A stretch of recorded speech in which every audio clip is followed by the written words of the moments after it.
vendo os 4 trabalhos juntos, assim, acho que o que a gente poderia tirar, assim, o que me provocou mais foram dois conceitos básicos, assim, o de processo, e eu acho que o trabalho da Laís, ela é realmente precioso para a gente pensar essa fronteira móvel e que deveria ser apagada também, entre a gente pensar o que é o humano e o que é o maquínico, sabe? E você deixa isso bem claro no seu trabalho, de que como, por exemplo, é como se fosse um algoritmo, né, manual e humano, o seu processo de criar, e achei realmente lindo a forma de como você conversa essa parte técnica e maquínica e a parte do manual e do processual humano. E aí isso tem um link com uma outra coisa que eu vou ressaltar, assim, eu vou fazer uma colocação geral, depois a gente vai buscando, de repente, a partir do que for colocado dos próprios grupos, coisas mais específicas. Mas e essa coisa do processo também acaba tendo uma relação com outro tema também que saltou assim nos trabalhos, que é a coisa da fronteira. E a partir da vivência nossa aqui, do exercício proposto por vocês, que a gente viveu aqui, eu fiquei pensando em diversas fronteiras, né? Mas uma que me pareceu assim, bem relevante a partir da experiência foi essa fronteira da sensação do eu e da fronteira de você verbalizar a sensação através da linguagem, que também fala com o trabalho da Laís, né? De como a gente constrói uma linguagem. E de certa forma isso também linka com o trabalho da filosofia, né? Porque a filosofia é você criar uma linguagem para a gente chegar em algo comum e compreender, na verdade, a experiência sensível de todos nós, assim. Então, humanos, né? O que é o humano? E também linkando esses dois temas, assim, que eu acho que foram os principais desse dia hoje, no processo de nós mesmos, né? Da gente se criar e se compreender a partir da linguagem, né? E da linguagem, da gente se refletindo o que nós somos, o que a gente está fazendo, o que a gente está experimentando e aprendendo ou se refazendo a partir das experiências sensíveis e de como que a gente verbaliza isso através das palavras, dos signos e mas assim, é uma colocação assim, só para começar a discussão, e depois acho que quando a gente for entrando, até se vocês quiserem já colocar alguma coisa agora, depois a gente vai entrando nos trabalhos, né? A gente tem um tempinho aí. Para ela isso, também só mais uma... Não sei se você conhece esse livro do Charles Darwin, de 1872, ele fez um atlas das... qual é o nome do livro? The Expression of the Emotions in Men and Animals. E eu lembrei muito desse livro no seu trabalho também. Então, primeira colocação desses...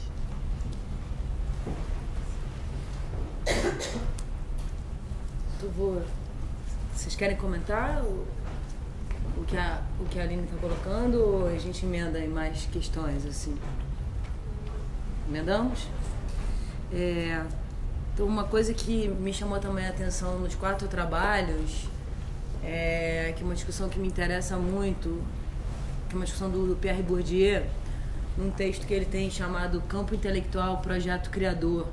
É um texto que está num livrinho que foi publicado em 68 aqui no Brasil, chamado Problemas do Estruturalismo. Nesse texto, o Bourdieu, ele fala que tanto a obra de arte quanto a produção acadêmica, né, elas não são produtos puramente criativos ou puramente autorais, né? Que a gente, na verdade, não está... a gente não está livre, né, de forças de produção que atuam sobre a gente, né? Então, para a discussão toda, né, desse campo da filosofia que vocês colocam, né, e desse rompimento que vocês querem fazer com certos padrões universitários, né, de como esse conhecimento é lecionado ou que campos são originados a partir do conhecimento da filosofia, o modo como é ensinado, né, a oposição entre saberes, culturas, o que está norteando isso. Para o Bourdieu, esse campo ele não é puro, né? Ele é legitimado por forças de produção que estão atuando sobre as nossas escolhas dos nossos temas de pesquisa, sobre o mercado editorial que atua sobre nós, né? Sobre a política de tradução, o que é traduzido antes, os modismos que cercam, né, certos eventos que são traduzidos, por exemplo, agora nas artes cênicas, a gente está vivendo o modismo do pós-dramático, né, que é aquele livro do Lehmann. E esse modismo tem muito a ver com as condições com as quais esse livro foi até traduzido para o Brasil no momento em que ele chegou e, de repente, né, os artistas brasileiros das artes cênicas, principalmente, tomam esse livro do Lehmann como se ele fosse uma bíblia para pensar o contemporâneo, quando, na verdade, é uma discussão super fora de lugar, né? Eu acho que isso cabe pra caramba para esses tensionamentos que vocês querem fazer com a filosofia, trazendo o pop para a história, né? Para tensionar esses campos de saberes e essas hierarquizações, né? O tipo de conhecimento que é legitimado pelo campo, que chega até a se transformar num clichê, né? Da própria disciplina, assim. E acho que isso cabe para todo mundo e principalmente também para uma discussão curatorial que você traz, que eu acho super instigante, que também está dentro desse processo, né? O curador também como parte da obra. Claro que isso não é uma novidade, né? É alguma coisa que a gente vem se defrontando, né, no campo da arte há muito tempo, mas é interessante perceber no Bourdieu, quando ele trata ali, que mecanismos de legitimação estão por trás desses procedimentos, né, daquilo que vai transformar até um trabalho artístico numa obra de arte, ou o que vai determinar o preço dessas obras e tal. Então acho que é uma discussão legal que pode servir para todo mundo, assim. E também penso que atrelado a isso, e que tem a ver com a discussão de processo que a Laís traz, tem a ver também com o conceito de produto, né? Também cabe para vocês, assim, esse conceito de produto que vem norteando, né, também a produção artística nos últimos anos, né? Em que medida as nossas produções artísticas, elas são moldadas, né, por modos de produção hegemônicos. Se a gente pensar, por exemplo, nas políticas de edital, né, em que medida a gente, para ganhar um edital, a gente tem que adequar completamente os nossos processos e os nossos modos de produção para transformar isso num tipo de produto capaz de ser contemplado por edital. Eu não estou falando nem de entrada de mercado, né? Estou falando, assim, da possibilidade da gente realizar pesquisa obtendo verba pública ou, né, verba financiada com dinheiro público a partir de leis de incentivo, em que medida a gente tem que se adequar. E aí eu acho que é como se a gente estivesse operando com uma pirâmide invertida, né? Na verdade, a gente está operando com uma pirâmide real e a gente tem que começar a tentar operar com uma pirâmide invertida. Porque é como se a gente fizesse coisas que estão aqui na base da pirâmide, ao invés disso ser o que a gente faz, né, o processo, os procedimentos, né, o tipo de relação que a gente quer estabelecer com as nossas produções artísticas, com as nossas pesquisas, a gente tem que adequar tudo isso para funilar numa ideia de produto, para aí sim poder ser atendido e contemplado, né, pelos modos de financiamento, pelos modos de produção. Isso é um problema, né? Na verdade, eu acho que a grande pergunta que a gente como artista tem que fazer é como é que a gente inverte essa pirâmide para que essa base possa estar no topo e para que, na verdade, a gente tenha, por exemplo, toda uma discussão de políticas culturais que possa atingir, né, esse outro procedimento, assim. Então, acho que isso é uma discussão também que perpassa, inclusive, a discussão curatorial, né? Como é que a gente inverte essa pirâmide, né? Se a gente pensar que na economia criativa, outro dia eu tive uma discussão com o Sérgio Saleitão, secretário de Cultura, e a discussão era ele falando que a economia criativa era muito interessante porque agora as rodas de samba podem gravar um CD para dar conta, né, da produção da roda de samba. Então o cara não entende que a própria roda de samba, ela é o produto, porque ela gera relações, né? É a senhora que vai vender ali o salgadinho, a empadinha, é o cara que abriu o bar para vender a cerveja, é o cara que faz o coro pro instrumento, são as redes que se estabelecem em torno da roda de samba, são as pessoas que vão se conhecer ali. Então, na verdade, essa é a parada, né? E a noção de economia criativa, por exemplo, ela não consegue enxergar dessa maneira ainda. Ela enxerga o produto. Então, acho que isso cabe muito pra gente pensar quando a gente, na tua discussão de input e output, injetar essa discussão política maior mesmo, né? Que é uma discussão de produto hoje na arte. Será que a gente pode realmente, né, criar, produzir obras artísticas sem pensar no conceito de produto? E como seria pensar para além do conceito de produto, né? E aí, pincelando rapidamente um pouco cada um, assim, Laís, eu fiquei com uma pergunta, né? Eu acho que o teu trabalho, ele linka com o trabalho da Maria de uma forma muito interessante, né? Por isso a importância também da gente estar todo mundo reunido em todas as apresentações de trabalho, exatamente para a gente poder ver essas relações, né? Talvez inusitadas. O teu trabalho é muito diferente do trabalho da Maria, mas ao mesmo tempo tem uma relação incrível, assim.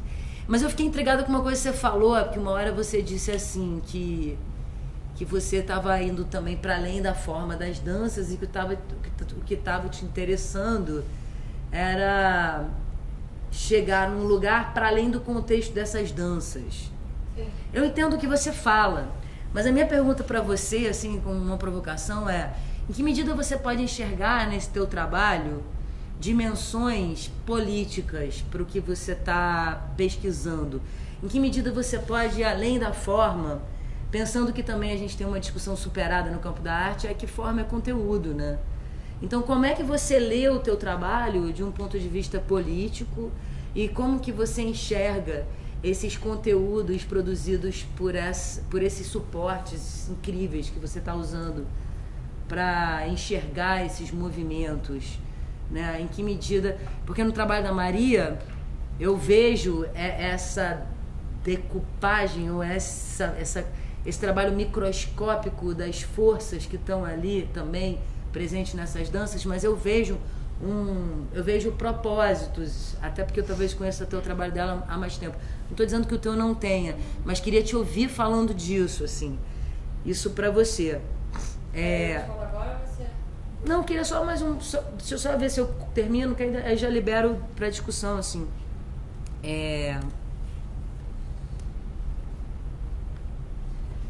Para você, no teu trabalho de curadoria, acho que eu comentei essas coisas do Bourdieu também. Sim, sim. Se você puder falar mais sobre isso, assim, como é que você pensa, né?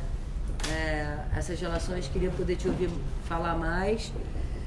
E vocês, achei muito interessante, assim, como que o experimento foi se desenrolando, né? Como ele foi se desdobrando, assim, né? E deixa eu ver se eu não tenho aqui uma coisa só pra...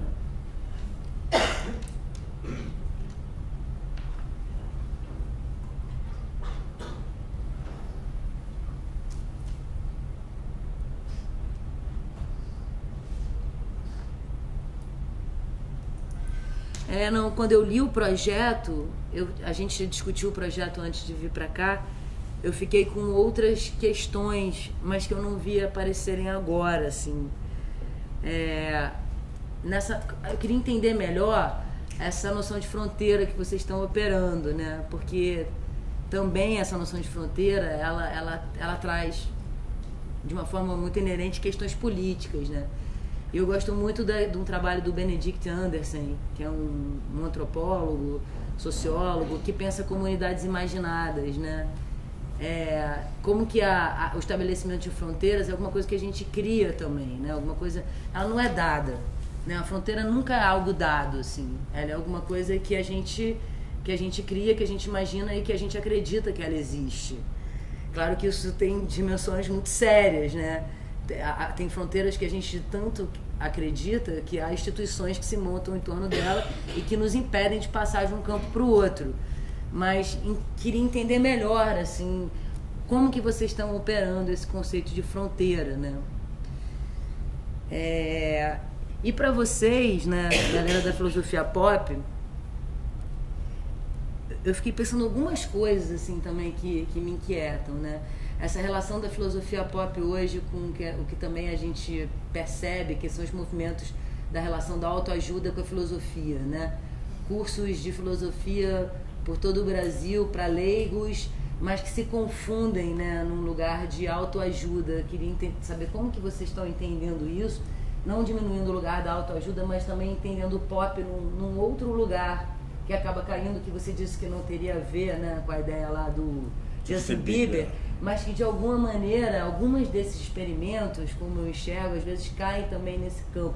Não Justin Bieber, mas entram aí também. Como é que vocês operam com esse lugar? E fiquei pensando no teu trabalho, uma coisa que o teu trabalho, ele é um trabalho artístico para se inserir no campo da filosofia como provocação, ou ele é um trabalho artístico que você quer ocupar campos da arte? Não que há uma dicotomia entre eles, mas uma coisa que a gente percebe nos últimos anos, né, a gente que leciona nos cursos de artes, é uma presença da filosofia, a filosofia dominando, né, os campos de pensamento da gente. Então, alguns conceitos da filosofia estão muito presentes no que a gente faz, a gente está operando muito com eles, né? Esse campo deleuziano, então, ele invadiu, virou praticamente um clichê, ou um alfabeto, uma linguagem, né, que todo mundo opera com esses conceitos das formas mais variadas. Então, quer dizer, tem um campo aí da filosofia pop, no bom sentido da filosofia pop, que se popularizou nos debates e no pensamento artístico, que é muito, muito interessante. Mas em que medida o teu trabalho ele está ocupando um lugar político ao revés, que é invadir com o campo da arte, né, esse campo da filosofia que talvez seja mais pesado, mais dentro daquele quadro do Rembrandt em que medida vocês querem entrar naquela caverna? E para mim aquele quadro, o filósofo não vai subir para meditar, ele está descendo para o porão, né? Para mim eu tive uma outra visão. Mas em que medida você está querendo entrar com a arte dentro desse porão do filósofo e bagunçar ali aquela arrumação, né? Você está pensando no teu trabalho mais nessa via? Você começa pela gente dar uma rodada.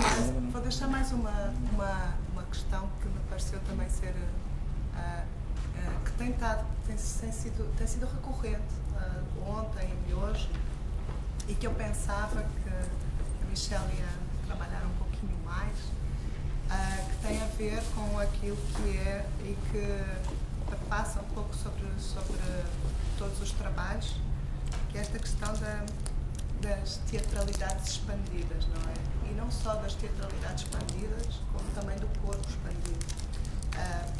Primeiro, todos se interrogam sobre o corpo, e muito especificamente vocês, através deste questionamento sobre quais são as referências que existem. E há um questionamento sobre o corpo, isto é, o corpo frente a outros seres que não são humanos, não é? E vocês falaram especificamente do André Lepecki, porque ele fala sobre a crise da dança, que é uma crise que existe desde os anos 90, em que quando se parou de dançar para se passar a fazer outra coisa, portanto é um corpo que se manifesta também frente ao outro, àquilo que se espera dele. E hoje todas as intervenções passaram muito por isso, não é? Por estabelecer não estabelecer uma hierarquia entre ser humano e outros seres, mas é estabelecer uma coisa que é como é que o objeto ganha o seu valor.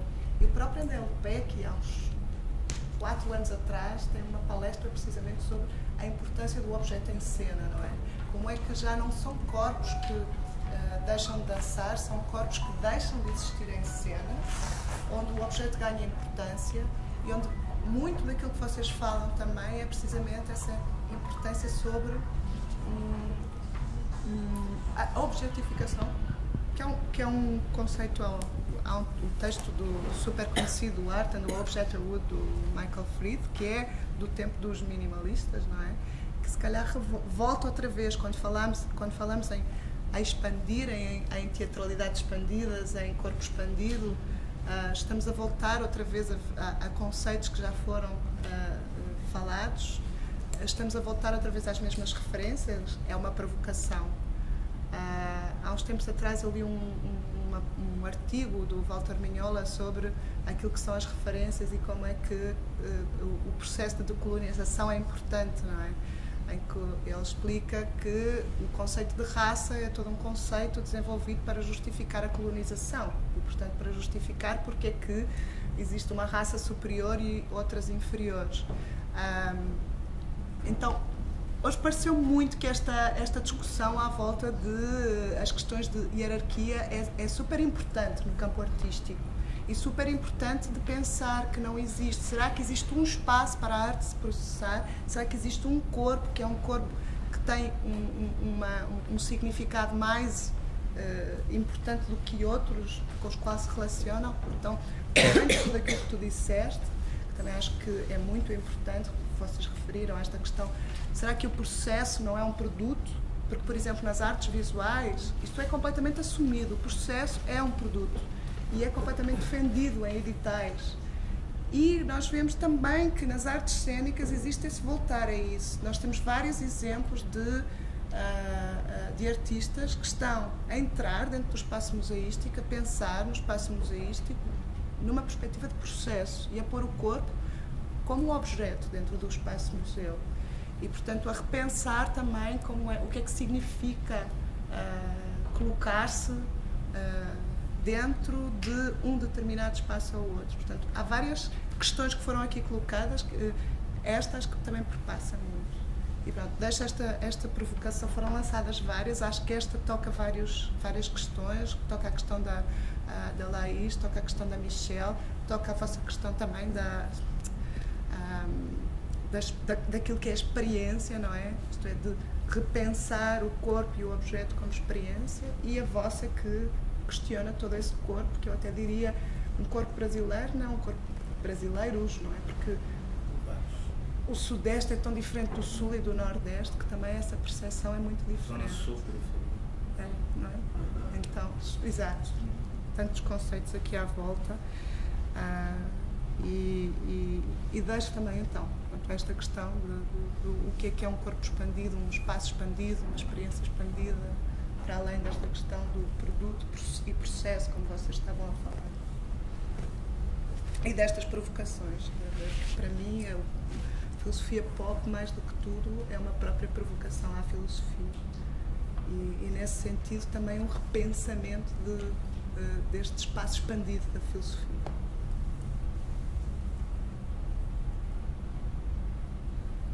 Tu ias responder? Eu queria falar, como já mencionou, para dizer, enfatizar algumas coisas. Que é primeiro, a pergunta, que corpo queremos para o Brasil, né? É uma dimensão política e surgiu com aquela fala de um candidato para presidente que questionou o uso do aparelho escritor como prazer sexual. Vocês estão lembrados dessa discussão? E ali ficou muito claro que tem um projeto político baseado num modelo específico de corpo. Nesse caso específico, um corpo onde cada órgão tem uma única função e que não pode ser reinventado de hipótese alguma, né? Um modelo de corpo muito taxativo e restritivo, para usar uma expressão que foi usada aí. E aí a ideia é que nós estamos produzindo modelos de corpo, e é verdade, não tem um corpo único brasileiro, tem tendências, e isso tem uma dimensão política também, está tudo misturado. Todas as questões estão misturadas.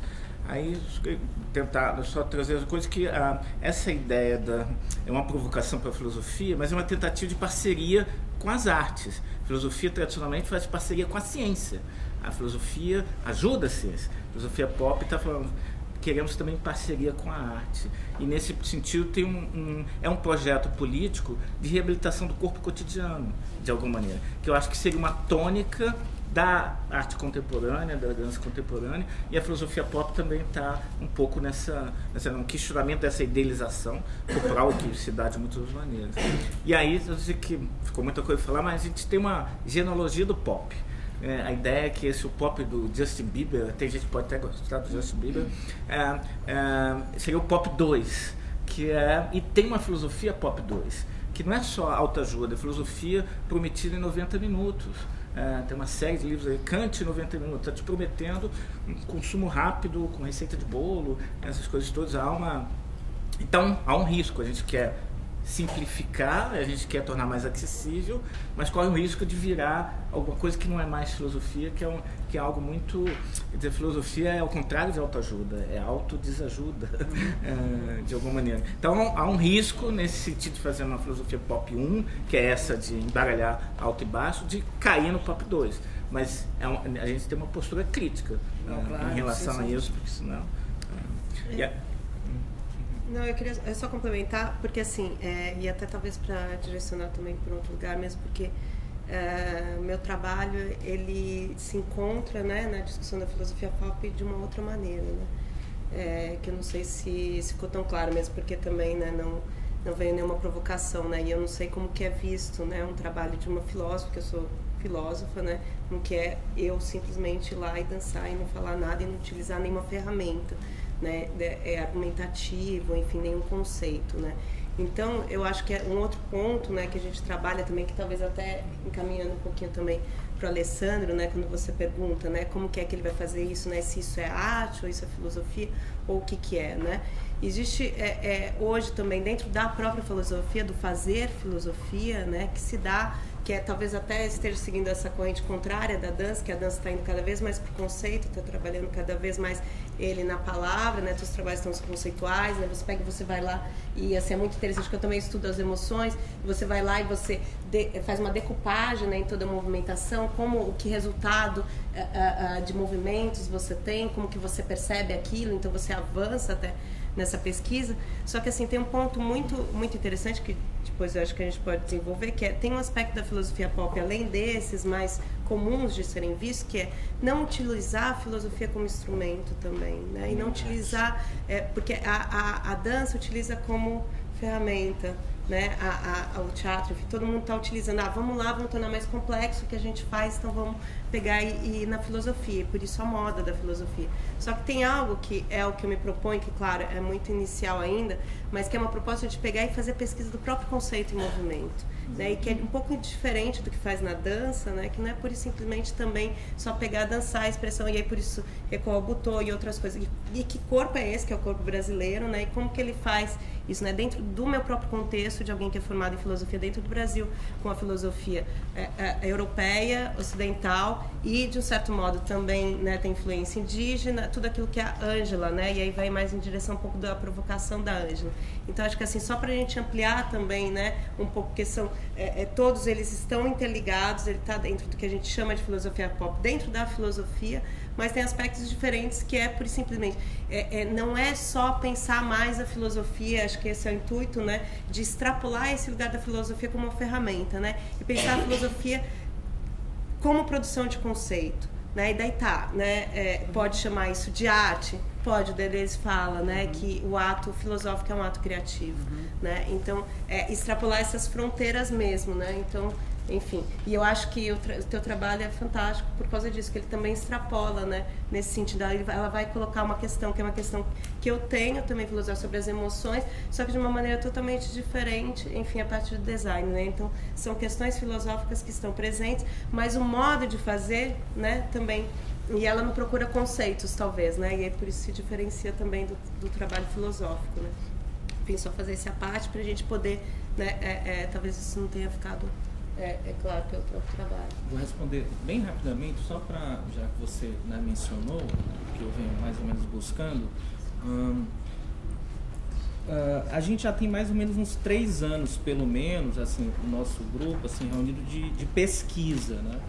E bom, uma coisa interessante, assim, uma preocupação forte da gente é justamente inverter, pelo menos, né, digamos, né, essa relação sujeito-objeto. Ou seja, a filosofia de uma maneira tradicional, sobretudo do seu ponto de vista moderno, ela é algo que vai colocar pontos de vista mais ou menos seguros, mais ou menos universais, enfim, para dar conta desse ou daquele objeto, desse ou daquele tema e tal, etc. Sob o ponto de vista da contemporaneidade, parece que o objeto ele tem toda a condição, na verdade, de dizer do sujeito. É o objeto que está dizendo do sujeito, que está provocando o sujeito. E a gente que se vire com isso, inclusive sob o ponto de vista, digamos, da filosofia. Então, algumas vertentes. A gente procura realmente fazer uma filosofia no mundo, do mundo, e se deixar provocar pela arte, tanto quanto possível. Então, as provocações, elas vêm para a gente de um filme forte, de um filme interessante, de um poema rico, fértil, enfim, e a partir do cotidiano, do corpo, né, de uma situação estranha aqui ou acolá, e a partir disso a gente vai desenvolvendo um certo trabalho conceitual, né? É um pouco dessa maneira. Me parece que a filosofia ela tem a sua especificidade, né? Sob o ponto de vista realmente dessa necessidade de uma certa argumentação, de uma certa logicidade, enfim. Porém, isso daí hoje em dia, é o que a gente está tentando mais ou menos construir, precisa se dar no mesmo nível, numa horizontalidade, sobretudo com o plano da arte. Então, por exemplo, tem um belo poema assim, do Anel de Barros, que diz assim: um girassol se apropriou de Deus, foi em Van Gogh. Quer dizer, tem aí toda uma inversão, percebe? Ou seja, é o objeto, na verdade, provocando o sujeito, assim. Então, a gente procura estar bem atento a isso, né? A gente se preocupa, de fato, com uma certa condição de rigor, uma certa condição de argumentação, enfim, mas, ao mesmo tempo, sem essa coisa academicista, árida, sabe? Chatinho demais, sabe? E fazendo relações com as coisas do mundo. Há uma certa, digamos, para usar essa palavra, metodologia que a gente tem mais ou menos tentado pensar, desenvolver e trabalhar.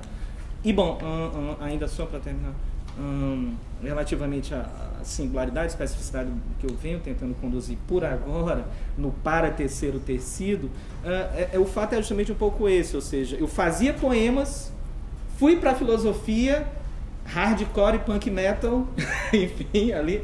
E bom, depois, nossa, mas que saudade da arte, enfim, percebe? Claro, sempre, ao longo desse período me envolvi, assim, como espectador, vendo uma série de coisas, isso e aquilo, mas mais patentemente sob o ponto de vista da produção, né? Então, é lógico que, assim, a experiência, né, com um certo conhecimento e tal, isso se coloca, né, na direção do fazer poético, e o fazer poético provoca, né, justamente essa condição, digamos, do saber filosófico de algum modo e tal. Me parece que cada vez mais a gente felizmente está perdendo essa condição absurda, né, mas isso é muito lento, dessa hierarquização da filosofia relativamente aos outros lugares. Isso não cabe mais. Na verdade, o poema pensa, a dança pensa, o cinema pensa, o corpo pensa, enfim, e pode provocar, por que não, a filosofia. Então, um pouco nessa direção a gente tenta conduzir as coisas, e bom, isso. Claro, eu ia falar outra coisa. Não, eu ia falar sobre a questão política, então melhor você falar. Depois tu fala, só para não ficar muito distante. Não, é porque eu acho que eu introduzi uma nova questão. Eu acho que ela ia continuar essa. Acho melhor. Para outros assuntos. Porque eu queria saber se vocês são tipo um grupo de estudos, assim, né? Eu queria saber se tem. Um grupo de pesquisa. Se tem alguém que faz parte do grupo de pesquisa que não seja da academia. Vocês, por exemplo, convidariam a Valesca Popozuda?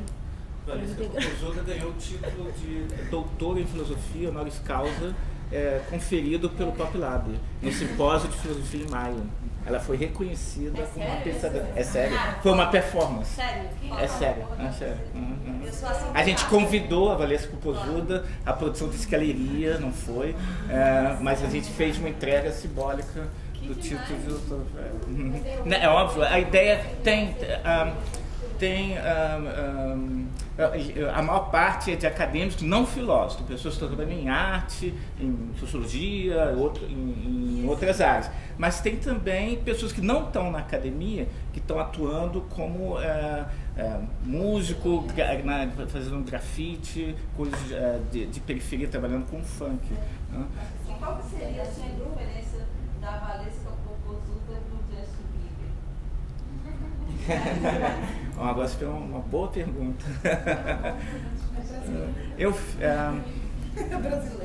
Ela é uma questão brasileira, talvez. E talvez o Justin Bieber tenha sido injusto com ele, de colocar ele tão... Ele foi super transgressor. Eu acho que Sim, mas tem uma questão de contexto, de premissa, que eu acho que é impossível você comparar um ao outro. De qualquer forma, um contexto diferente Mas o que eu acho, só tentando responder essa pergunta, a Valesca Popozuda é um bom pretexto dispositivo para a gente tentar ver qual é a nossa proposta que a gente está construindo. Porque quando ela apareceu, eu constatei, né, na galera, a gente discutia, um pessoal dizendo isso não é música, né, isso é horrível, isso é terrível, e uma galera dizendo assim, ela é a nova Elis Regina. E as duas coisas a gente questionou. Tanto essa colocação do alto da cultura, eu julgo como baixo, como também, assim, tudo que é diferente do alto agora é o paradigma. E a tentativa de escapar dessas duas lógicas, tanto da hierarquia como da inversão. E tentar fazer uma parceria com ela e ver o que a gente pode aprender com ela. E aí eu fiz uma palestra em Berlim sobre filosofia no Brasil, que foi toda centrada na Valesca Popozuda. Eu mostrei o vídeo da Valesca Popozuda para os alemães, que não conheciam, e tentei fazer uma conexão de pensamento. Então, assim, é possível você se divertir com algo e ser crítico àquilo, e é possível você não gostar daquilo e defender politicamente a existência daquilo. A Valesca Popozuda coloca isso em questão. Assim, por exemplo, ela consegue atingir parcela da população que o Justin Bieber também atinge, diferente dessa arte que a gente está fazendo aqui. E ela consegue falar algumas coisas que é discutida nessa outra filosofia pop. Então, acho que essa talvez seria uma das diferenças, porque essa questão da apropriação da massa, dos meios, para fazer essa distribuição, sei lá se é a palavra distribuição, essa discussão dos conceitos, né? O conceito do corpo, o conceito da posse, da relação que as pessoas têm com o meu corpo. Não é porque é popular que é ruim. Sim. Também não é porque é popular que é bom. Exatamente. A ideia é precisamos fazer novas avaliações. Quebrar com a dicotomia alto e baixo. Talvez sair, né? Inventar outras. Isso não quer dizer também que tudo é bom, ou que não tem mais avaliação. Tem que reinventar a avaliação, porque não é mais com os critérios dados. A discussão eu tive com meu pai outro dia. Ele falou, esse funk é uma merda, funk isso, funk aquilo. Eu falei, pai, o seu pai falava isso do rock, e agora tá falando do funk. Eu falei, é uma ignorância, você pode falar, eu não gosto. Dizer que é ruim é diferente. E agora, só fazer um link com isso que você falou da questão política do meu trabalho. Pra mim, fazer o trabalho foi político, entendeu? Porque porque eu não entrei na... isso para dentro da residência do Google, é nesse sentido que você falou? Sim, também. Isso é muito... Isso sim, também, eu levei isso, apresentei isso lá, eu entrei lá por causa desse meu projeto final, mas não só isso, é o meu pai que achava que o que eu dançava não tinha valor nenhum. E esse projeto foi tipo, olha pai, o que eu danço tem 50 anos de história, cada passo tem um nome, tem o porquê, esse cara inventou isso por isso. Enfim, dar uma história para o que as pessoas acham que é pop e não tem valor. E quando eu digo tirar do contexto, é esteticamente não cair na questão dos 5 elementos hip hop.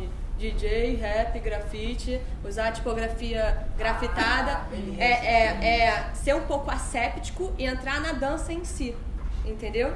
Mas asséptico eu digo tirar isso, não que eu ache ruim, pelo contrário, eu tenho um trabalho todo com funk, eu acho foda, lá.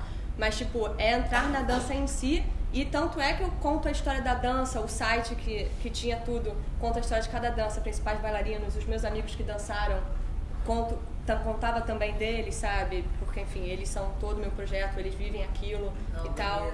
Mas é nesse sentido, pra mim fazer o trabalho foi meu ato político, entendeu? E tornar ele mais aceitável pro público, sem ter essa taxação de periferia, dança urbana, entendeu? Porque o objetivo era trazer pro panorama.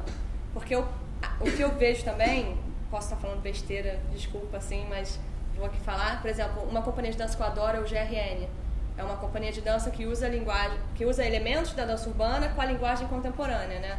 Um tempo mais demorado, é uma companhia que eu acho excelente. Mas todas as grupos de hip hop que tentam se incluir no mercado, eles têm que mudar uma linguagem que não é natural.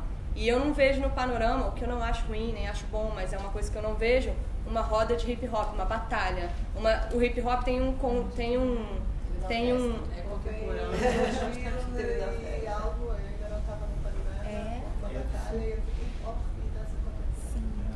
tudo bem, mas não existe. Não, eu sei, mas não. Assim como tem o Camp, que é um evento só de hip hop, que não, a dança contemporânea não se mistura tanto.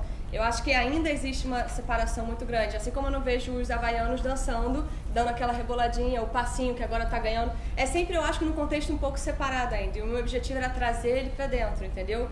Sei que muitas pessoas não separam, mas o público em si, tipo meu pai, e aí eu tava tentando atingir uma massa, né? Às vezes não vê essa qualidade no funk, na dança urbana. Então o meu objetivo era político nesse sentido, era trazer, entendeu? E não há um debate também sobre isso, não há uma...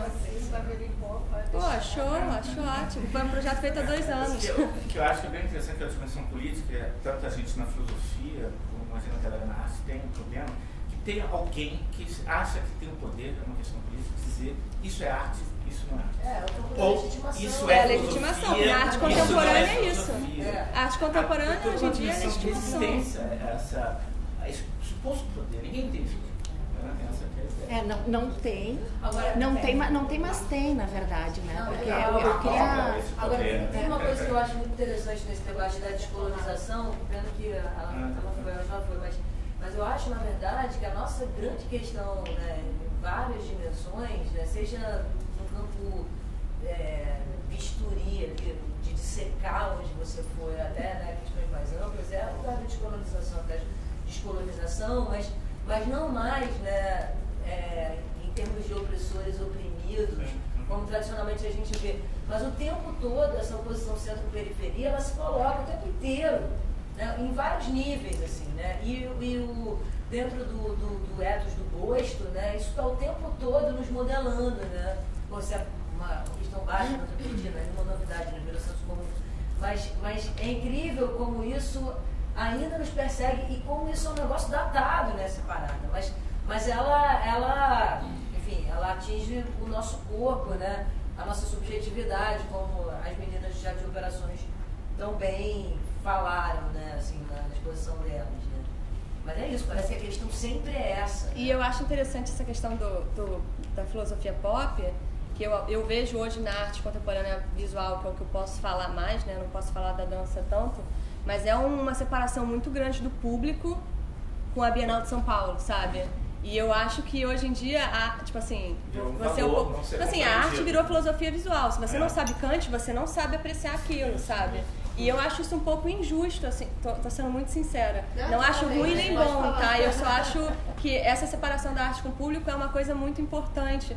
E essa é uma questão que me faz apaixonar mais ainda do processo, porque faz com que você entenda tudo. E é por isso que eu acho o vídeo e você filmar o processo inteiro, eu acho justo, entendeu? Eu falo, as minhas conversas com meu pai me fazem refletir muito. Porque ele olhou pro meu trabalho e falou: você desaprendeu a desenhar, né? Porque você fazia uns modelos vivos lindos. E quando, na verdade, isso é muito, às vezes, muito mais desenho, muito mais rico do que um nu, sabe? É que me parece muito que essa discussão da explicação sobre o que se passa, tomando como exemplo a Bienal de São Paulo, porque é justamente... Bom, acho que são 2 momentos aqui para falar um pouco de curadoria. Acho que primeiro é como a curadoria foi institucionalizada, ou melhor, legitimada, no sentido do curador funcionar como um intérprete primeiro do trabalho do artista e depois do intérprete disso para o público. Ou seja, na raiz da função da curadoria, ele é um intérprete, ele é um tradutor. E como um tradutor,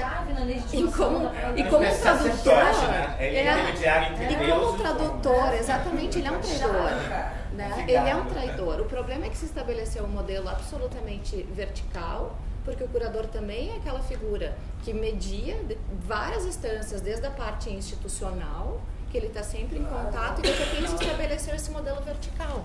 O que me parece que, na verdade, que está se perdendo, eu acho que existe uma discussão muito cara à arte contemporânea, que o Arthur Danto levanta, que é essa necessidade de contexto em relação ao entendimento.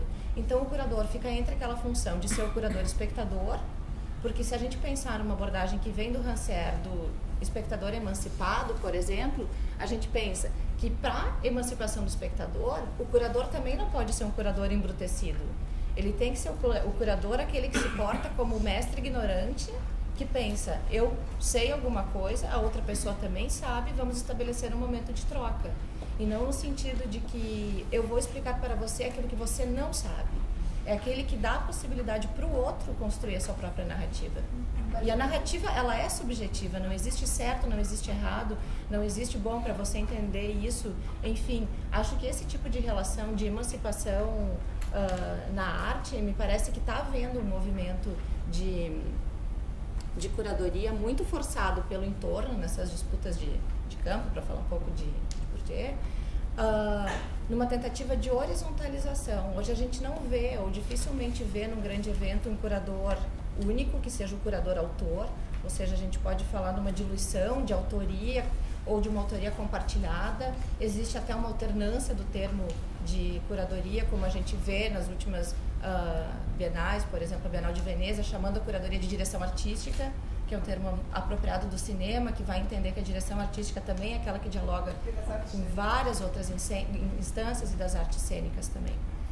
Em relação à Bienal de São Paulo, que é onde eu ia suscitar a discussão que a Adriana levantou, me parece que essa ideia de pirâmide que está estabelecida hoje, e, enfim, eu tive uma experiência de alguns anos como parecerista do Ministério da Cultura para avaliação de projetos na área de artes, nesse guarda-chuva todo, é de entender o mecanismo da política pública no Brasil e entender que o único ponto que a gente pode atuar hoje, me parece que é exclusivamente o da subversão. Que é tentar fazer isso que, de uma certa forma, a Bienal de São Paulo suscita, que é a discussão, a mesma que a gente teve no paralelo das tarifas, que não é por 20 centavos, né? É uma discussão que vai sobre a relação do transporte público na cidade. A discussão do apoio ou não ao Estado de Israel, que está na Bienal de São Paulo, é uma discussão que vai para o financiamento público dos eventos. E não só de artes visuais, os eventos todos, porque se a gente for ver, hoje a Fundação Bienal de São Paulo e Itaú Cultural apresentam a próxima edição.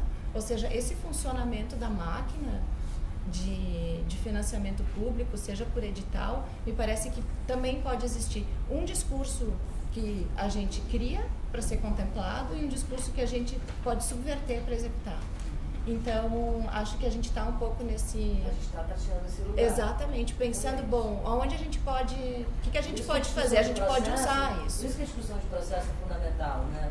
E a discussão de legitimidade é fundamental, e a discussão de descolonização, né, do gosto, da hierarquização das coisas, é fundamental nesse momento. Eu acho que a gente está nesse lugar de subversão, desse modo de produção, né? Gostaria de colocar um ponto assim que eu acho também. Depois dá um gancho para mim. Não, é só para ser um ponto, né, pra gente discutir assim. Não vai, segue aí depois eu só para puxar. Pode falar. Não, vai.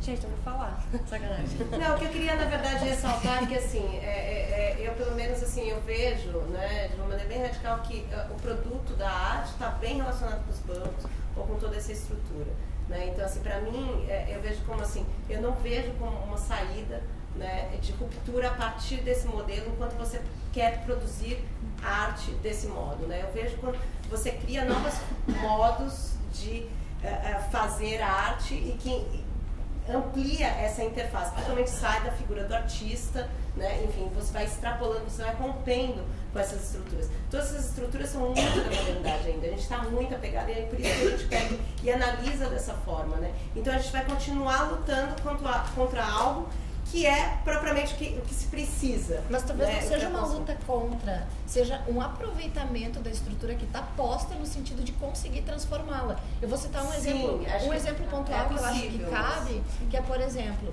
existe um grupo de São Paulo que se chama Coletivo Comboio. Eles foram convidados para trabalhar nessa Bienal de São Paulo, que eu acho que vai demorar enfim, eu estava envolvida no workshop de curadoria dessa Bienal e acompanhando todo o processo de construção desse grupo de curadores estrangeiros, que é a primeira vez que chegam no Brasil para fazer um trabalho. Em geral, a curadoria ela é brasileira e ela vem no modelo de fora e chega no Brasil no momento das manifestações de junho. Eles estão muito impactados com esse movimento todo e pensando em engajamento político e arte.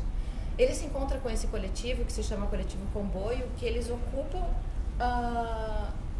espaços que estão vazios no centro e vão morar com essas pessoas no sentido de tentar implementar um processo de cidadania ali a partir daquilo que eles têm. Eles foram convidados para fazer um trabalho na Bienal. Eles não estão materializados dentro do espaço da Bienal. Eles pegaram o dinheiro que era para desenvolvimento do trabalho, estão morando na favela Moinho, que é a única favela que existe no centro de São Paulo, e fazendo um projeto lá que eles conseguiram engajar a comunidade para fazer uma reforma na rede de esgoto, fazer uma planificação onde eles tinham um espaço que era o esgoto da favela, colocaram uma laje no trabalho conjunto que se transformou numa praça seca de projeção de vídeo. Ou seja, eles utilizaram um dinheiro, que era um dinheiro da Lei Rouanet, do Banco Itaú Cultural, para fazer um projeto que não está lá dentro daquele espaço.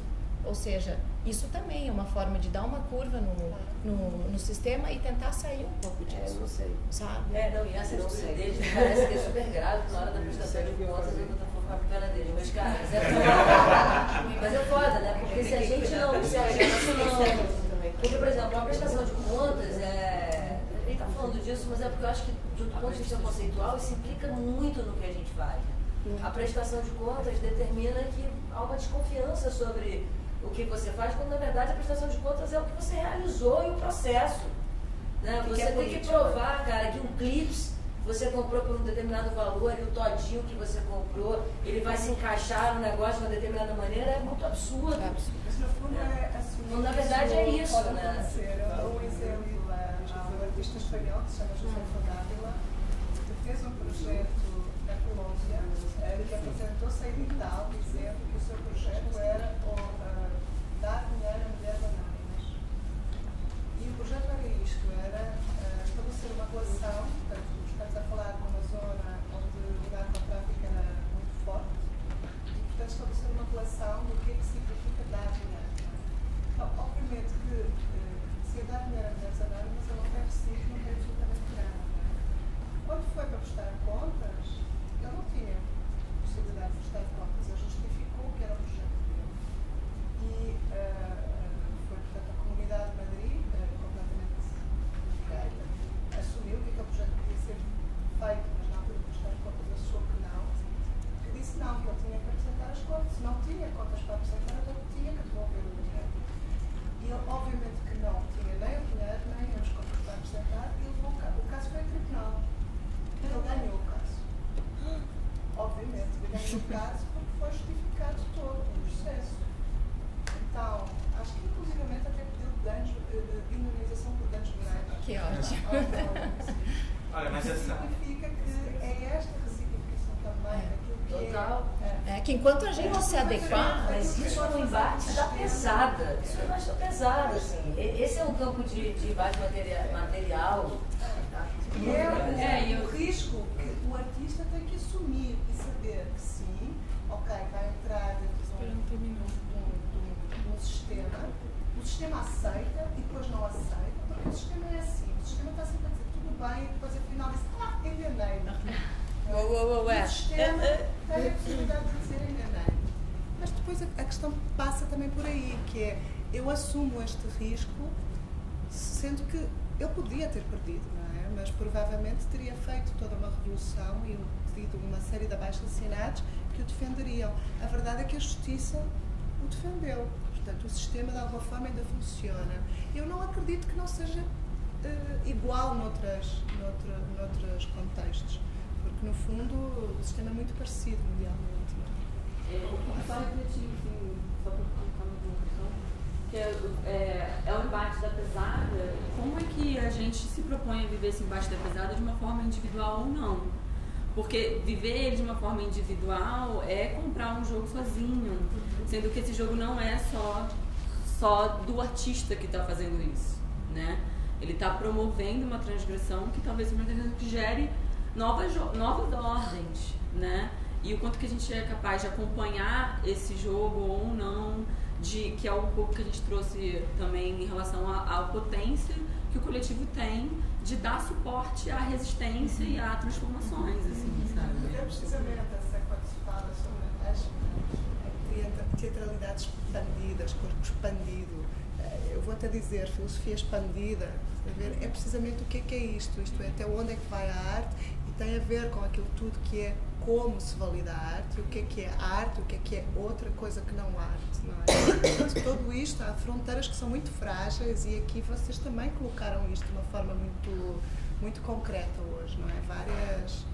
Vários dos projetos aqui apresentados têm muito a ver com isso. Por exemplo, o teu vai até um campo que é quase científico, não é? Tu estudas o movimento e transformas esse estudo de movimento, que pode ser uma investigação completamente científica sobre o que é que significa a emoção, ou será que se consegue medir a emoção, não é? Tu quase que estabeleces esses padrões e transformas isso num objeto artístico, não é? Todas as experiências sociais, como vocês fizeram, que é pegar naquilo que é estar em coletivo e acreditar que nada vai acontecer num campo limitado, tem muito a ver com aquilo que se faz em terapia e por aí fora, vocês transpõem para o campo artístico. Portanto, como é que se valida e como é que se faz toda esta validação daquilo que são uma série de ações que são trazidas para o campo artístico e o inverso também acontece, como tu estavas a falar do coletivo Comboio, não é? Que esse é o interessante da arte, não é? Fronteira, a gente vê a fronteira como um espaço paradoxal. Ao mesmo tempo em que ele delimita, ele mistura, ele cria essa possibilidade de fluxos. Mas sim, ele delimita. E a gente estava falando antes, ele é como um rio, né?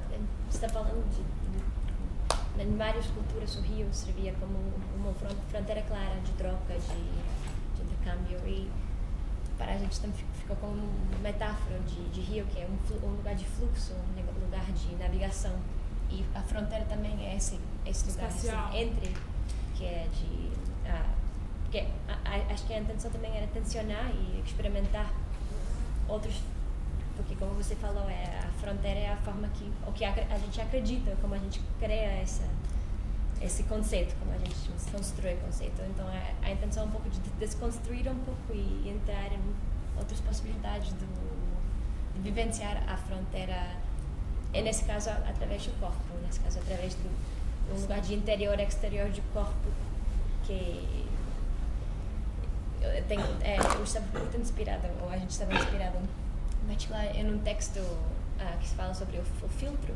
e o corpo como filtro de Jerome Peters, que fala sobre esse lugar de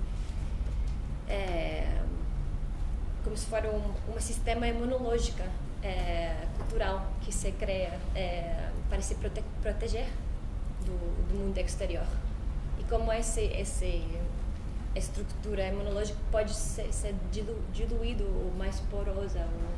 Então eu acho que também questiona, através desse tipo de exercícios dinâmicos, como a gente pode experimentar e questionar outras formas de vivenciar essa fronteira de corpo, mas também outras formas de Eu acho que também no exercício que a gente propôs, na concretude dele, eu vejo a questão da fronteira como um espaço de trocas. Um espaço de trocas a ser habitado. O que eu vejo assim é que o nosso entendimento da proposta é que a gente criou um dispositivo de relações. Entendendo que fronteira é um lugar de trocas, a gente criou um dispositivo de relações. Como ele vai ser habitado, a responsabilidade não é nossa. A nossa responsabilidade é tornar cada vez mais esse dispositivo claro. Eu acho que essa primeira experiência fez com que a gente visse vários pontos em que ele pode se tornar mais claro, se tornar mais inteligível. E como comunicar isso? Como comunicar a existência desse dispositivo e dentro do contexto em que ele está. A gente iria usar os dois espaços e por isso que haveria sim um perigo. Mas, enfim, a gente primeiro calculou que teria poucas pessoas, depois eu acho que teria sido mais interessante se a gente tivesse feito com os dois, porque ativaria mais o papel dos observadores que ficariam aqui e realmente, se uma pessoa cair, ela vai se machucar. Então, como é que a gente vai lidar com esse risco do corpo do outro? E entendendo essa fronteira como um lugar de trocas, como entra essa noção de cuidado, né? Porque no momento em que eu não enxergo, eu estou frágil. Eu preciso do outro. O outro me é necessário para que eu me encontre. Então, qual é a fronteira entre esse eu e outro nas relações? Ela se dilui um pouco. E isso se dá através do exercício do corpo. Então, acho que habitar esse lugar do desconhecido também é uma prática de fronteira. de tornar o corpo espaço ao mesmo tempo o espaço corpo, sabe? Então, como está presente na materialidade desse espaço que me toca, que me propõe certos movimentos e que me barra outros, né? Então, acho que foi muito interessante para a gente ver que pontos que a gente pode tornar esse dispositivo cada vez mais claro, para em outro momento colocar as coisas para que as relações se deem de uma outra forma. Eu estava autoanalisando depois. Quando eu exemplifiquei como usar a fita, depois eu me dei conta que eu usei a frase, achei muito importante o momento anterior, da tensão anterior, não sei o quê. Aí eu acho que inconscientemente isso entrou na experiência de cada um e quando cada um foi relatar a frase, que enfim, lhe tocou, ou whatever, todos falaram, adorei, não sei o que, adorei, acho que talvez se eu tivesse falado o céu é azul, talvez tivesse criado outra coisa. E eu descobri isso fazendo, sabe? Então, a gente tem muita coisa para aprender. E foi muito interessante, assim, ver... não sei o que causou nos corpos, isso me interessa. Acho que nos interessa. Depois tem alguma reflexão. Se vocês têm o nosso contato, se vocês quiserem dar um retorno, pode melhorar isso, pode melhorar. Isto é acho dizer... criámos este dispositivo e como ele pode funcionar, já sai do nosso controle. Isto é um dispositivo que está disponível, tipo open source, todo mundo pode utilizá-lo. Isto é, tu criaste um dispositivo, uma série de regras, vocês criaram uma série de regras, alguém pode pegar nessas regras e utilizá-las sem o vosso consentimento. Mas a onda de vocês é criar dispositivos relacionais, é isso? É? A onda de vocês é criar dispositivos relacionais. Mas que possam ser utilizados. Dentro da universidade, como fora do princípio. E que eu não suporto as aulas que eu tenho, desde que eu sou criança. Eu durmo. Eu durmo. Na minha aula ninguém dorme, não. Porque você está presente, porque você cria outras formas de relação, aí depende também. Mas o fato de dormir não significa que ela também é fantástica, talvez em comparação às outras, né? Não, é que aquilo que vocês... Essa coisinha agora que tu disseste faz-me colocar uma outra questão que tem muito a ver com... Não, que tem a ver com contexto, não é? Que é uma coisa que a Michelle falou e que se falou também aqui sobre a importância dos contextos, não é? E por isso é que eu pergunto se estão a criar dispositivos que podem ser replicados em open source ou com o vosso consentimento, isto é, podem... Porque lembrei-me agora, tipo, Hugo Ferraz, que é um artista carioca, bastante político, né? Que criou um dormitório, não sei se vocês conhecem esta obra do Guga, que é uma estrutura de ferro, que é um beliche, não é? Vários andares, que esteve junto à gentil carioca e que foi utilizado por vários mendigos para dormir lá. Não é? Portanto, ele criou basicamente uma obra crítica sobre a situação que se passa no Rio de Janeiro e que foi utilizada, que ele achou super bem ser utilizada, até que de tal maneira foi utilizada pelos mendigos aqui do Rio de Janeiro que pediram para ser retirada mais cedo do que estava previsto. E deveria ser o contrário. Devia ter sido pensado o que é que isso significa. Mas quem pediu para ser retirada? A prefeitura. Não sei exatamente, mas há uma instituição pública. A questão é que o Guga depois cedeu a escultura a uma artista de dança que a utilizou em vários contextos. E assim, faz o que quiseres, não é? Tipo, é a minha autoria, mas imaginem ver esta estrutura em Inhotim que aconteceu, não é? Completamente descontextualizada. Isto é, passa a ser, deixa de ter o sentido político daquilo que é a obra, o sentido político que é a intenção e vira outra coisa, não é? Mas isso é que a gente não consegue nunca romper esse mecanismo do sistema da arte de fetichização de absolutamente tudo. Isso é que eu perguntei, porque eu também acho que o próprio artista tem a responsabilidade, e o criador tem essa responsabilidade de estabelecer esse diálogo com o curador, de entender o que é que significa o contexto onde eu vou apresentar a obra. Eu digo assim, porque a maior parte dos criadores não perguntam o que é. Há muitos artistas que vêm ao Panorama sem saber o que é o Panorama. Há muitos artistas que propõem obras ao Panorama que eu digo, porquê é que me estou a propor esta obra?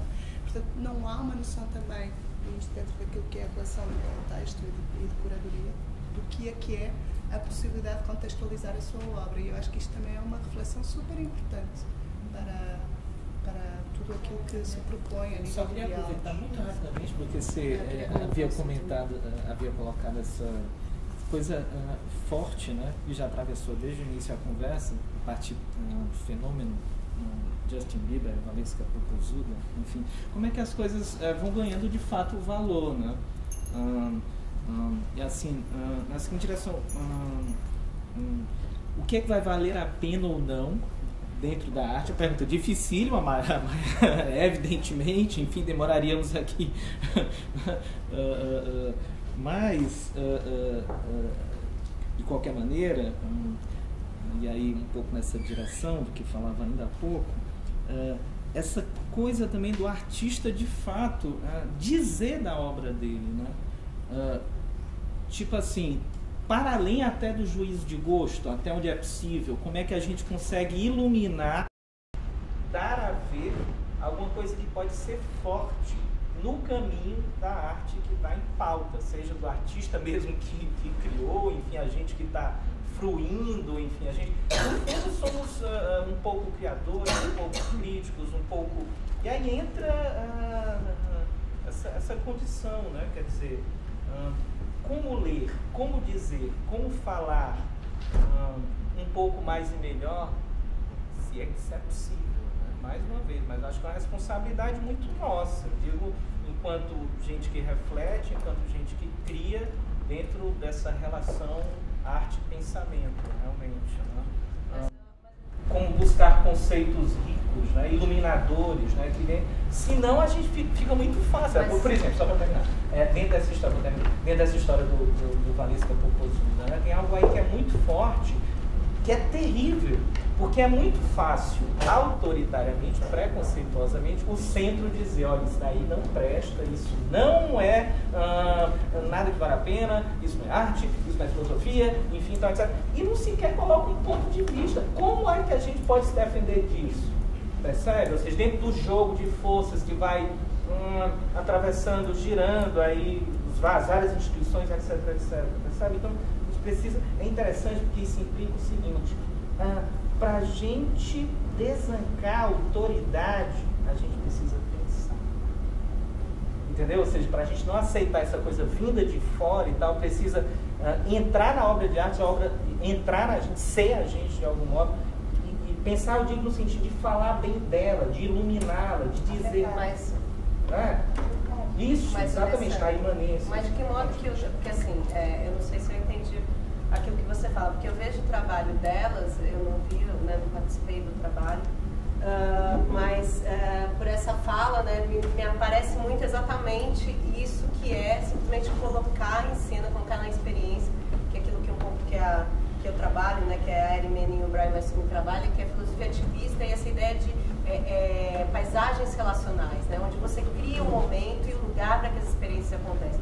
Isso é muito curioso, por quê? Porque o meu trabalho também, de certo modo, está relacionado a isso, essa procura do que é de pensar uma ética, né, uma ética do não ainda, que é muito interessante que vocês colocam, eu não sei o que vai acontecer, eu estou ali colocando o dispositivo, a ética ela trabalha com regras, mas assim, a tentativa é extrapolar esse lugar de só colocar as regras, você deve fazer isso, ou você faz aquilo, ou o certo é isso, ou o errado é aquilo, e se propõe, né, um dispositivo, ou se propõe uma cena, né, que nem eu tento, na verdade, entrar em contato, enfim, eu estou explorando as emoções, né, cada uma das minhas peles, eu estou explorando uma das emoções, mas eu estou colocando a questão no jogo, em cena, né, e isso é muito interessante. Esse lugar é o lugar que hoje, o pensamento, o pensamento contemporâneo mesmo, ele está nesse lugar, ele não está mais nesse lugar de, não sei, eu vou me contrapor a você, porque eu acho que ele não é mais esse lugar só de pura e simplesmente procurar como observador, onde é que está isso, onde é que está o outro, qual o problema. Não, é outro, o lugar é outro, o lugar é presente, é pegar e criar dispositivos para essas relações em cena, para a gente colocar em cena o que está acontecendo, para a gente ver as forças que existem, porque são forças. Eu dancei hoje aqui com o que também aconteceu antes, né? Não foi só, eu não vim aqui representar nada, eu me coloquei em cena com aquilo, né? Que era, enfim, a minha pele é Exu, entendeu? Tem uma puta discussão, isso é também discussão, às vezes vira raiva, vira uma série de emoções. Então, assim, criar esses dispositivos, e pode ser, por que não, né? Não sei, totalmente sei pela Dasha, né? Que é da dança, mas enfim, a dança ela faz isso, e eu, que sou da filosofia, também passo, né? Tem essa ferramenta da dança, eu acho que a filosofia ela tem que cada vez mais fazer isso, que é colocar o corpo em cena, para esses espaços de políticos, né, acontecerem, espaços políticos e éticos, dentro da própria ação, dentro da experiência, mais do que propriamente de criar uma obra e de ter controle sobre ela. Então, enfim, eu só queria discordar dele e acrescentar que eu já ia... não tem problema, porque foi uma forma que eu entendi, depois você pode contrapor, mas é porque me surgiu isso. Sobre o seu trabalho, que eu acabei não falando, mas eu fiquei morrendo de medo de ficar de olhos fechados. E assim, a alteridade é assustadora. Imagina se ela usasse o palco, né? Ia ser muito arriscado. Não, mas eu só não fiquei com medo de cair. Eu fiquei com medo do outro. É diferente. E ao mesmo tempo, teve uma mudança de afeto e o encontro com o outro foi prazeroso. Teve uma expectativa primeiro assustadora e depois uma coisa de encontro legal. Mas... pode ser. De qualquer maneira... Era muito bom ver os filósofos fazendo. Eu quero colocar-los para cantar.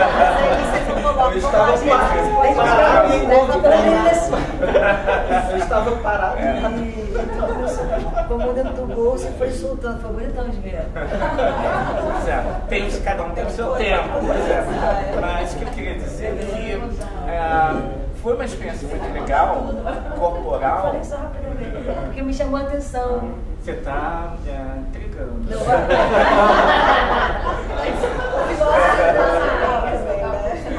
Foi maneiraço.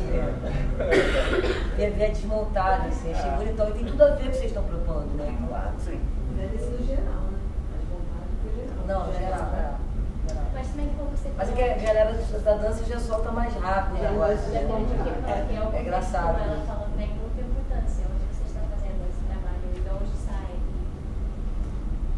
É inspirado no espaço de trabalho de dança, que o trabalho que tem no passado. Então, quando você desloca para outro espaço que tem um público mais misturado, surgem novos questionamentos, surgem novos...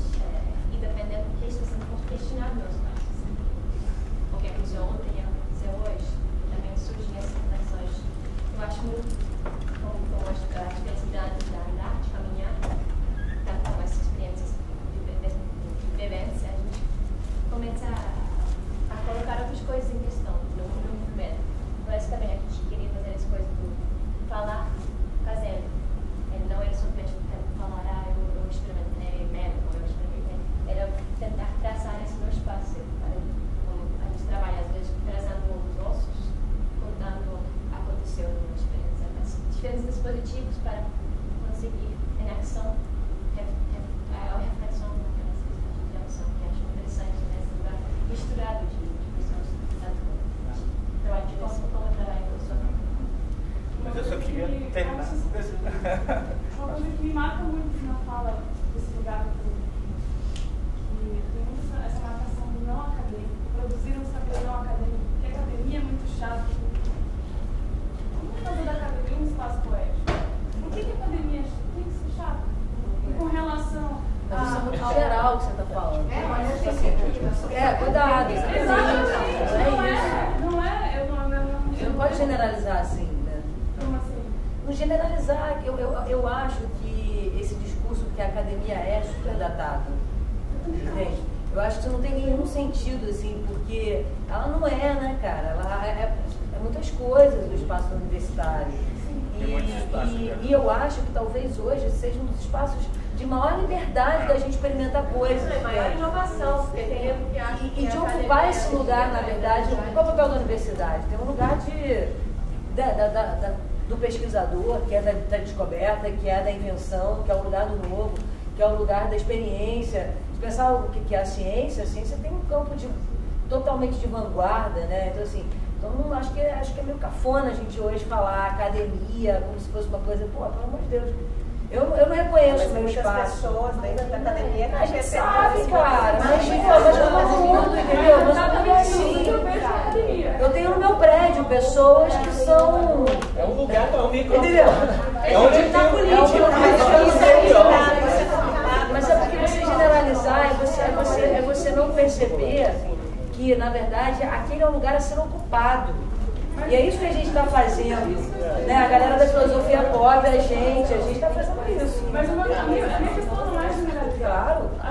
Eu concordo. A gente está nessa saúde, mas a gente está fazendo isso. Eu totalmente estou assim contigo.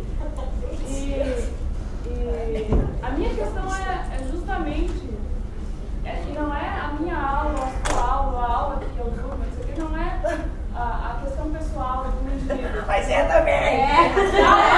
Porque a gente...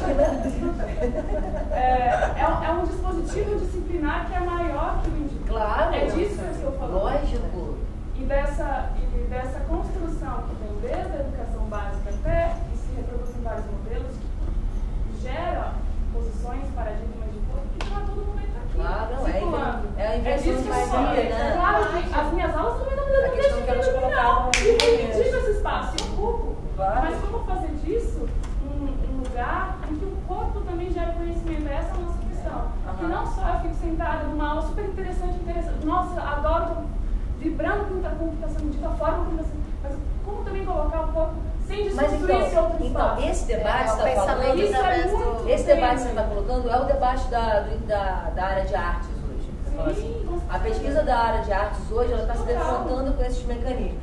Ainda é uma coisa nova, porque assim, a minha experiência também, observando, né, essas ousadias, é que o espaço para... É foda falar isso, mas o lugar da picaretagem,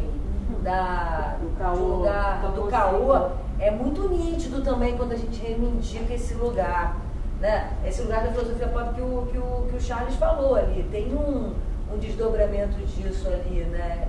Da relação com a autoajuda, que é terrível. Esse fim de semana passado eu estava no congresso da Abrace, de artes cênicas. Assim, na boa, 90% das coisas que eu vi eram picaretagem. E não estou falando assim mal do trabalho do colega, mas tinha um lugar ali de uma armadilha da minha experiência, de um lugar autorreferido que não encontra também um lugar da interlocução, que é o campo mais rico da pesquisa, que é isso que a gente está vivendo. Por isso que eu também acho que a gente foi acertado na manhã, quando a gente, né, pensando agora, quando a gente falou, pô, não vamos fazer não, vamos segurar para a parte da tarde. Porque não é um lugar só da fala, né? A gente confunde isso. Então, para mim, o que eu vi ali na Abraço, por exemplo, é um lugar de pesquisas. Olha, eu estou aqui me falando e tchau, vou embora. Não, calma aí, é um outro lugar, é um lugar da troca. Se esse teu lugar é autorreferido, ele não está interessando para esse lugar aqui. Porque é um lugar maior, é um lugar do embate, é um lugar do conhecimento, que aí eu acho que é do cacete, que é pensar a filosofia na razão de ser dela.